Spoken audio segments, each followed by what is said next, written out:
Hercules. Did you know? Hercules, known in Greek mythology as Heracles, was the son of Zeus and a mortal woman, Alcmene. Famous for his immense strength, Hercules' story took a dark turn when Hera, Zeus's wife, drove him mad, leading him to tragically kill his family. To atone for this, Hercules was given 12 nearly impossible tasks, known as the Labors of Hercules, by King Eurystheus. These tasks included slaying the Nemean lion, defeating the nine-headed Hydra, capturing the golden hind, capturing the Erymanthian boar, cleaning the Augean stables in a single day, driving away the Stymphalian birds, capturing the Cretan bull, stealing the mares of Diomedes, obtaining the girdle of Hippolyta, capturing the cattle of Geryon, retrieving the apples of the Hesperides, and finally, capturing Cerberus, the three-headed guard dog of the underworld. Through these labors, Hercules achieved redemption and solidified his place as one of the greatest heroes in Greek mythology. Medusa. Did you know? Medusa's life and legacy are complex. Her story has many versions. One myth states she served as a priestess in Athena's temple, where she swore an oath of chastity. However, Medusa and Poseidon became lovers. Their affair took place in Athena's temple. Another myth states it was not an affair and that Poseidon violated her in Athena's temple. Feeling disrespected, Athena punished Medusa,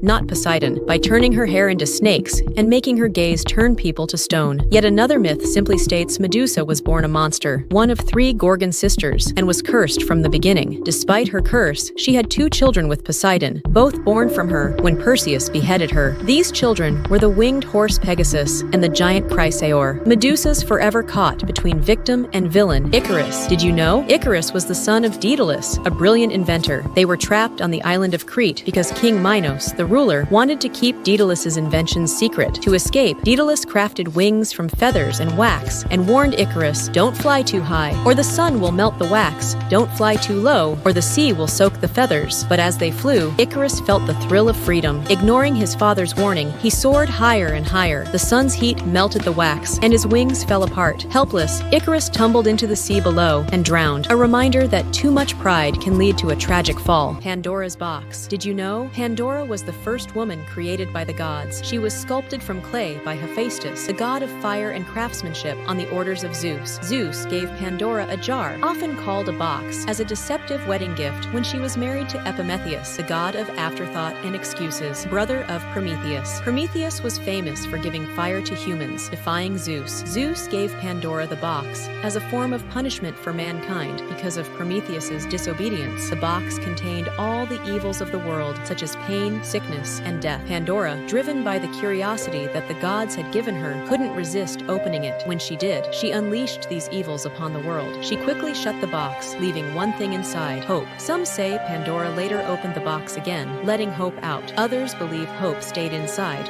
to show that even in tough times, hope is still there, but we have to find it. Perseus. Did you know? Perseus was born to Danae, a mortal princess, and Zeus, the king of the gods. King Polydectes of Seriphos fell in love with Danae, but Perseus was fiercely protective of his mother and opposed the king's advances. To rid himself of Perseus, Polydectes tricked him into accepting a dangerous challenge, bringing back the head of Medusa. The gods, seeing Perseus's bravery and purity of heart, decided to assist him. Athena, who despised Medusa, provided him with a reflective shield to avoid her deadly gaze. Hermes, the messenger god, gave him winged sandals for swift travel, a magical sword, and the guidance he needed. With these divine gifts and his own cleverness, Perseus succeeded in slaying Medusa, transforming what was meant to be a fatal mission into a tale of triumph and heroism. Orpheus and Eurydice. Did you know? Orpheus was a musician whose songs could move anyone.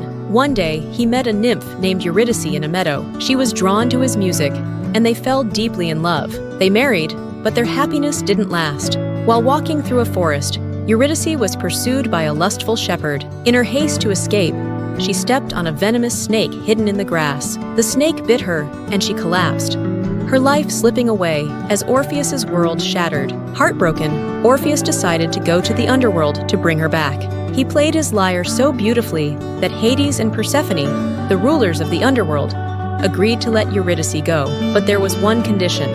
Orpheus couldn't look back at her until they reached the surface. As they climbed, Orpheus started to worry. Unable to hear her footsteps, he feared she wasn't behind him. Just before they reached the exit, he looked back.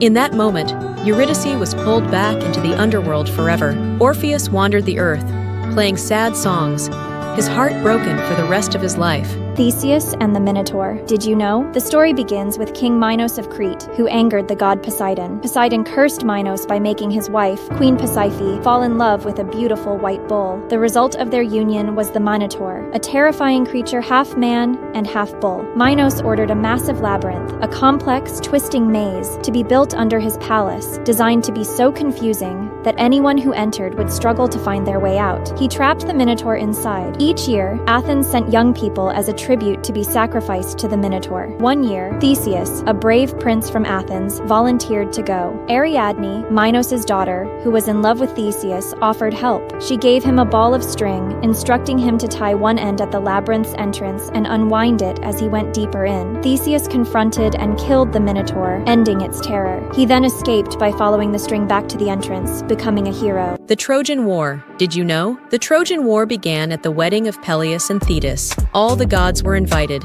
except Eris, the goddess of discord. Furious, she crashed the celebration and tossed a golden apple into the crowd. Inscribed with "For the fairest," it sparked a feud between Hera, Athena, and Aphrodite, who each claimed the prize. Zeus, unwilling to choose, made Paris, a Trojan prince known for his judgment, decide. The goddesses tried to bribe Paris. Hera promised power and dominion over the world. Athena offered unmatched wisdom and military skill, and Aphrodite vowed to give him the love of Helen, the most beautiful woman on earth. Paris chose Aphrodite, and in return, she helped him take Helen from her husband, the Greek king Menelaus, setting the stage for war. For 10 years, gods and mortals clashed in battles. Finally, with Athena's cleverness, the Greeks built the Trojan horse, tricking the Trojans into bringing it inside their walls. That night, Greek soldiers hidden inside emerged, opening the gates and destroying Troy. The war ended, but the meddling of gods ensured its legends would echo through history forever. Like and subscribe for more.